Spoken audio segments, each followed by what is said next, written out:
The British Empire didn't conquer the world all at once. She learned how to run it first. Comprised of dominions, colonies, and other territories, the British Empire was the largest empire, holding sway over 412 million people and covering 5 million km2 of the earth. However, the blueprint didn't begin in Britain. In the 15th and 16th centuries, Portugal and Spain had created large colonial empires. Their pioneering created a blueprint for the British Empire and other colonial empires. Before Portugal and Spain, European powers didn't often project power outside of a regional context. The Iberian expansion showed that a colonial empire could be global in context, that naval power was important, and that trade routes could generate more wealth than feudal landholding. Britain learned this lesson early, but it wouldn't copy it blindly. It would refine it. The English, French, and the Dutch began forming colonies in America and Asia.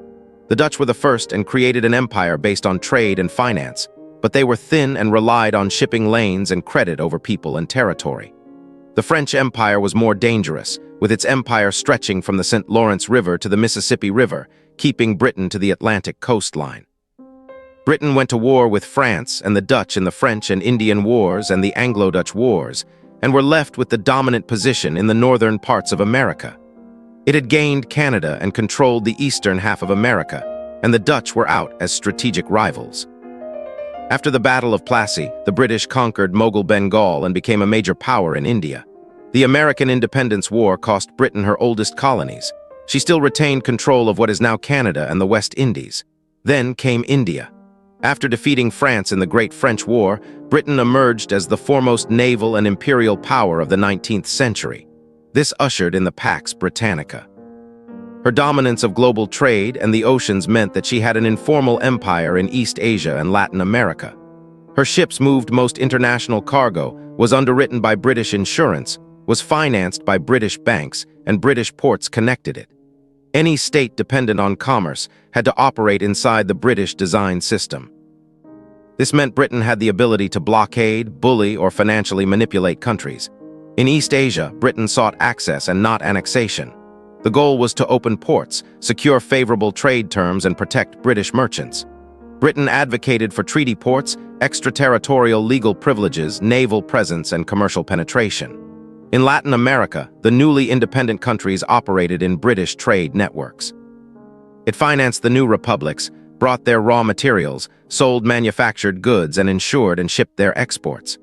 In the Middle East, Britain's informal empire blended trade with geopolitics. Before World War I, Britain dominated regional shipping routes, controlled key choke points, influenced local rulers through subsidies and treaties. They stationed naval forces to protect imperial communications. It was geopolitical in nature, as the British sought to make sure no rival power could dominate the region to secure routes to India.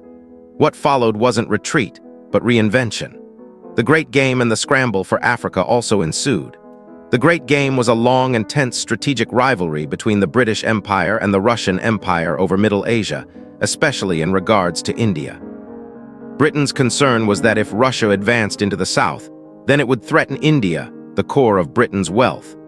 Instead of going to war with Russia, they used buffer states such as Afghanistan and Persia, intelligence and diplomacy.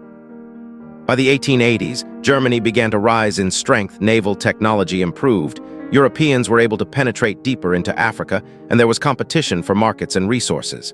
There was a sudden race to plant flags inland before a rival could. Indeed, rivals were coming. This resulted in the scramble for Africa.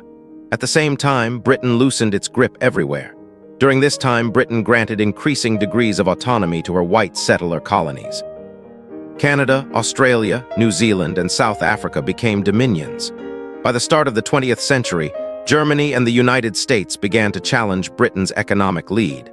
Tensions between Britain and Germany led to World War I. Although Britain came out of the war at its territorial peak, her power began to wane.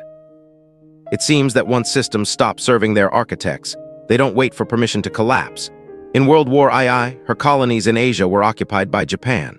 In spite of the final victory of Britain and her allies, the damage had accelerated.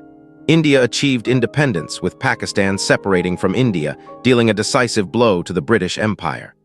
Britain lost their manpower, a major contributor to imperial revenues and the keystone of the global strategic system. The Suez Crisis confirmed her decline with the handover of Hong Kong to China, signifying the end of the empire.